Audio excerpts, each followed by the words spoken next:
Good day, everyone. Thank you for joining. My name is Maboa. It is a pleasure to connect with you visually. Today, I will present our study on crime scene management and DNA evidence integrity within a forensic policing precinct. DNA evidence is among the most powerful tools in murder investigations, yet it is extraordinarily fragile. This study examines how practitioners understand and implement crime scene management, arguing that DNA integrity depends not on laboratory sophistication alone, but on the precision, discipline, and scientific rigor of crime scene management practices from the moment the first responder arrives.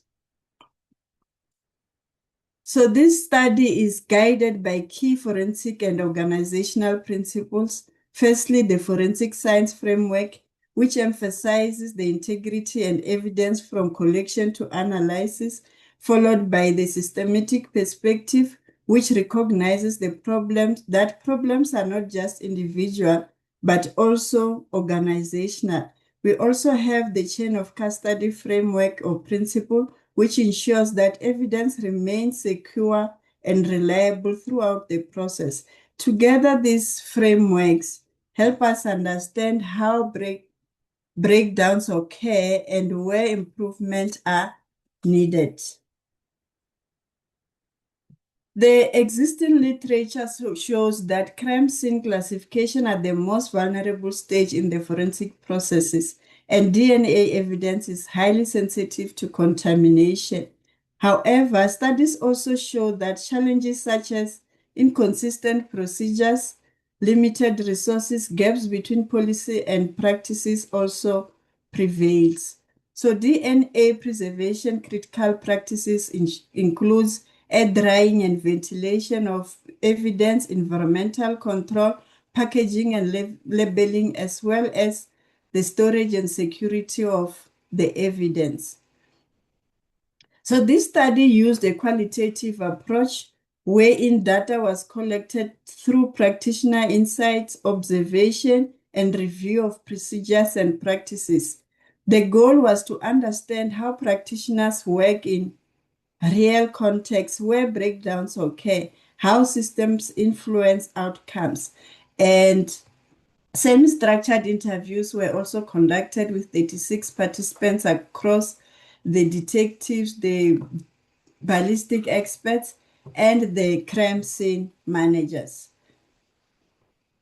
So in this study, the key findings were that or revealed that crime scene management is critical, but often not handled consistently. Hence, errors at this stage directly affect DNA integrity.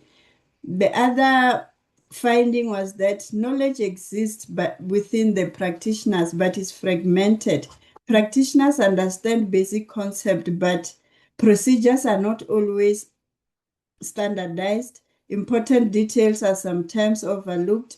And then the other finding was that contamination is not just an individual issue. It is influenced by issues such as the training gaps, equipment limitations, poor coordination, and overall, the findings show that challenges are systematic rather than isolated.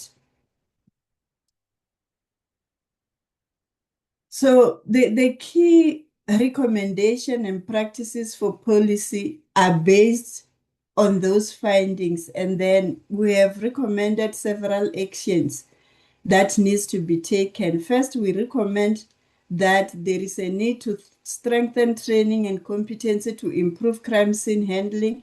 Secondly, there should be standardized procedures using clear guidelines and checklists. And then we should also improve contamination control. This includes better equipment and protocols that needs to be followed by practitioners. And finally, to ensure that important efforts are sustained and supported by policy, these actions focus on practical, achievable improvements. We are saying that there is a need to improve contamination control measures to ensure that evidence maintains their integrity. The integrity of DNA, in conclusion, we're saying that the integrity of DNA evidence depends less on laboratory sophistication than on the precision, consistency, and scientific rigor of crime scene processes. The most vulnerable stage is in the evidentiary pipeline. And then we are saying improving systems, training, and coordination can significantly strengthen forensic practices. Ultimately, strengthening these processes contributes to better investigation and safer communities. In terms of future research and directions, we saying that research should examine comparative jurisdictional practices, evaluate training intervention, and explore digital chain of custody system and resource that will be appropriate to management models. That brings us to the end of our presentation. Thank you so much for joining us today. Thank you.